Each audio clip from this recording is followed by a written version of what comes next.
I think we're live. Hey everybody, it's Dan Latto speaking. Hope you're well. It's telling me that we're live. Probably been live for a few minutes there.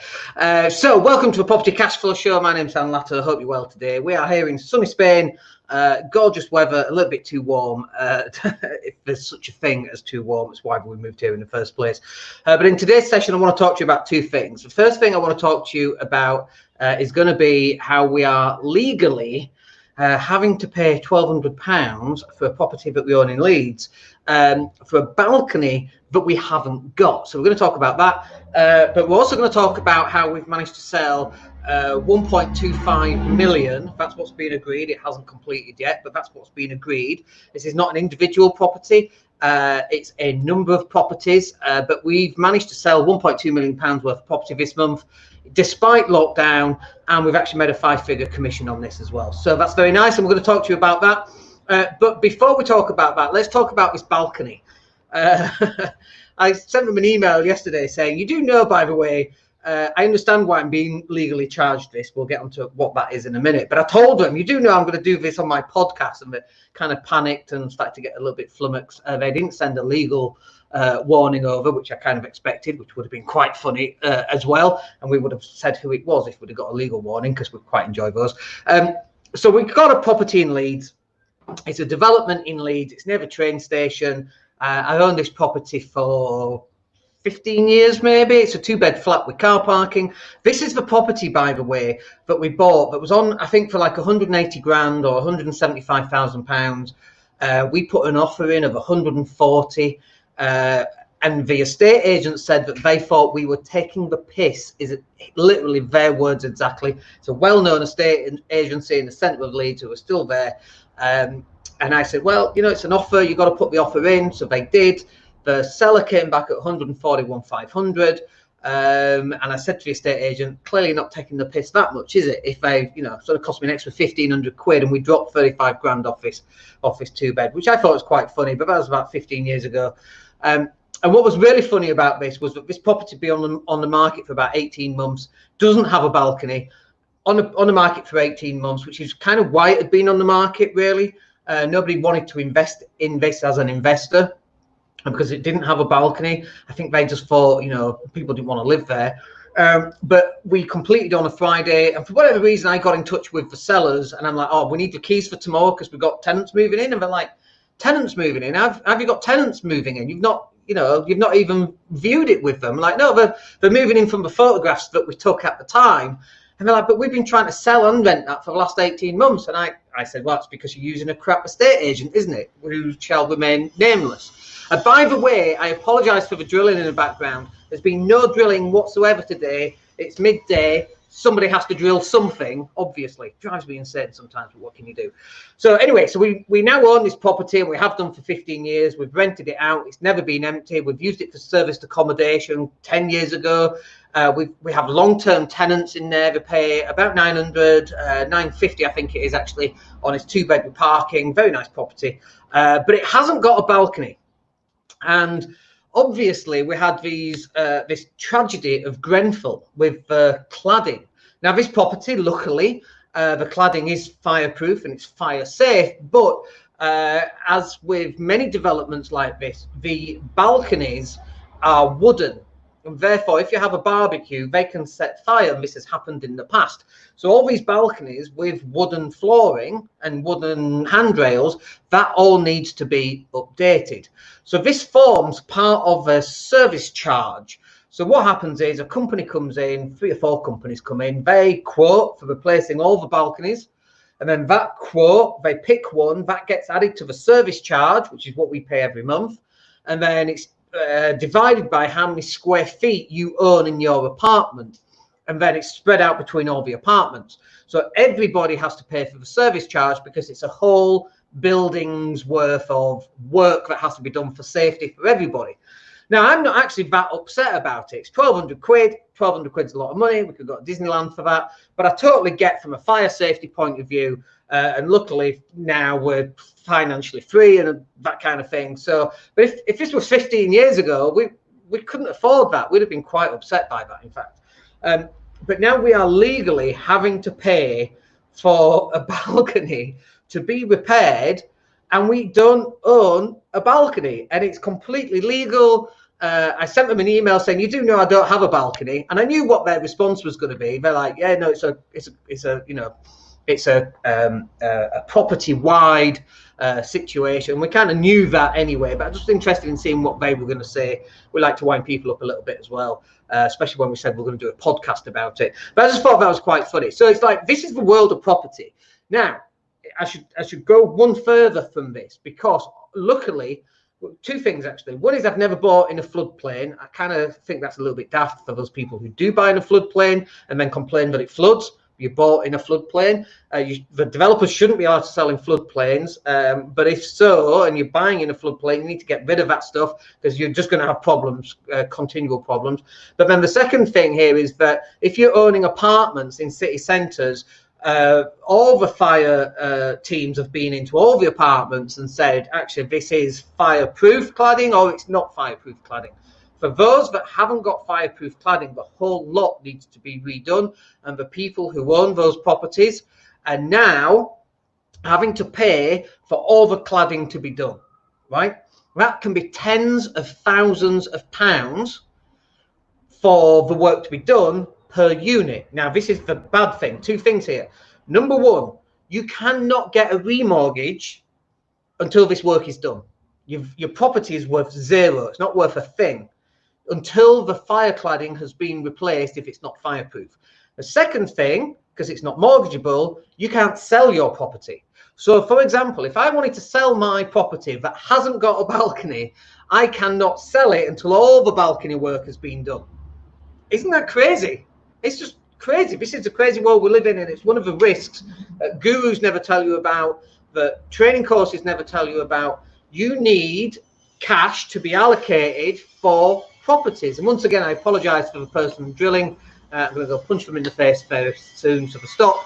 But not a lot we can do about it. But these are the things that people don't tell you about. You know, fire cladding. Like, who would have guessed? And obviously, the tragic events of Grenfell, and even more tragic, or not even more, but other aspects of the tragedy are that those people still haven't been given a home yet 3 years on, which is just shocking. But as an investor, you have to be prepared for stuff just to come along out of the blue that knocks you for 10. And if you haven't got the cash available to sort it, it's going to cause you problems. But that's why I'm having to pay for a balcony that I don't own. So let's talk on to the second bit that I wanted to talk about. If you've got any questions, stick them in the box below, by the way. So this month we've done very well. I know the month's not over, but we actually had negotiated all this. And it's not me, by the way. It's my business partner that's done it. Thank you very much. She's an absolute star at doing these negotiations. It's what she loves to do, and she's very, very good at it. And it's one of the reasons why we are business partners. But as of the 12th of June, we'd actually agreed for sales. I think it's £1.25 million worth of property. Now, this is not one property. It's not two properties. It's a mixture of a portfolio and some other individual properties as well. But the finder's fee, and so this is really to do with property sourcing. When people go, can you really make a lot of money on property sourcing? We've just made a 5-figure sum from this. And by the way, like 5 figures is somewhere between £10,000 and £99,000. So it's somewhere between there. We're not going to tell you what that is because that's down to us, not down to anybody else knowing. But this is what you get paid for bringing two parties together. So if I can diagram this for you, because you know I love a diagram. This is us in the middle. There she is. Okay, you can see that nicely. Here we have the properties. And these need to be sold. Do you like my houses? They're pretty cool. Let's give them some downstairs windows. So right here, you've got the property owner. They need to sell their property. And over here is the buyer. Let's do that as a man for now. It's a very strange looking man. And that's a person who's got the money. So this person in the middle, all they're doing is introducing these people. That's it. You're just acting as a broker in the middle, introducing these. So we had a number of properties to sell. I say we, I'm owner of the business, so I suppose it is we, but I had nothing to do with this. My business partner went out and found the buyers, connected these two together, and upon the sale, 1.2 million, of all of that, we made a 5-figure sum here. So we actually got paid right here. That is property sourcing 101. All you're doing is you're acting as a broker. And if you're a property sourcer or you want to earn an additional income and you're thinking, yeah, I could do property sourcing, and you have a person in the middle that's simply bringing these people together. Now, obviously, it's not as simple as that. There are extra things that you have to do to make sure that this guy or girl doesn't go straight to this person and steal the deal without you getting paid. We cover all of that, obviously, in the property sourcing training. But you can do this. Anyone can do this. But it's not something that you're going to like do a training course and then the next day you find 1.2 million pounds worth of property, you find the investor and you make a 5-figure sum. Like, I wish that was as easy as it is. We make it sound easy, but I've been in property for 20 years. I've been finding, sourcing deals. We dropped 50,000 leaflets one month. 50,000 leaflets. Think about that. By the way, that's just 2 people dropping 1,000 a day for 25 days. So when you think about that, that's not actually that much. But you've got to be able to afford that. You know, £40 1,000, is that £2 grand? And it didn't cost us that because we have a leaflet dropping company. But we've been doing this for 20 years. I don't think, other than one property, I've never bought a property at asking price. I've always bought below market value because I'm an investor. I'm supposed to buy below market value. Warren Buffett buys businesses below market value. One of the things that I look for when I'm buying a business, and we've got one going through right now, it should complete next month. We've had a very busy lockdown, you should know. We sold 1.2 million pounds worth of properties. We've got acquired half a letting agency. We've got a construction company that's going through, it's turning over 2 million a year. We've had a really busy lockdown. But when we're looking for companies, that are doing okay, but their marketing's crap. Because I own a marketing company. Okay, so then we take over a company, we up the marketing, their revenues are up, we're going to sell it or we're going to keep it and add it to our portfolio companies to sell, you know, 10 years down the line at 10, 20 million, whatever that happens to be. If that works, we have no idea if it will or won't because we haven't done it yet. But when you're buying properties, just like here, you should be buying below market value, or you should be buying something where you see extra potential that other people cannot see. So when I bought that flat where I'm having to pay 1,200 quid for a balcony I don't own, I saw potential in that property. The windows were filthy and you went in, it was really dusty, and I was like, no one's going to buy this. That's why I bought that with a £30,000 discount, which was at the time is what, about 20% discount. It's not even a huge discount really when you think about it, but it was a true discount. That property now is only worth about 190 anyway, by the way, because prices haven't really risen in Leeds. But I'll give you another example. We bought a house, and on the side of this house, it's on a main road going into Leeds city centre, but on the side of this house here, it's blank. And all the other houses have these big billboards. And so we bought it for the billboard here. We actually bought it below market value anyway. It was worth 120. I think we paid 106 for it. So we got a 13% discount. But the only reason we bought it, one, because it's a big 4-bed and we can get high rents for it using local housing authority. And 2, is because it had a billboard on the side that we can then charge rent and get 500 quid a month for as well. So on this house that we paid 106,000 for, we're getting £790 a month on LHA. That's every 4 weeks. So it's really about, what would that be? It'd be about 10 grand a year, okay? Plus another £6,000 a year for the billboards on the side. So we're making 16 grand on a house I paid 106,000 for. And I apologise for the drilling or whatever it is that they're doing. You know, all morning we've had nobody making any sound, no one's drilling, no one's cutting anything down. As soon as we go live, we get people drilling. Drives me insane. At some point, we're going to have a studio downstairs in the basement, I think. We're going to have to convert that into a studio. I spend a couple of grand on it, make it quite fancy and so on. But until then, we film outside because it's hot and so on. We have to cope with people drilling. Have you guys got any comments about any of that? I'm just going to grab a quick drink. If you've got any comments about either the balcony or about property sourcing, about being a broker in the middle and matching up buyers and property sellers, let me know.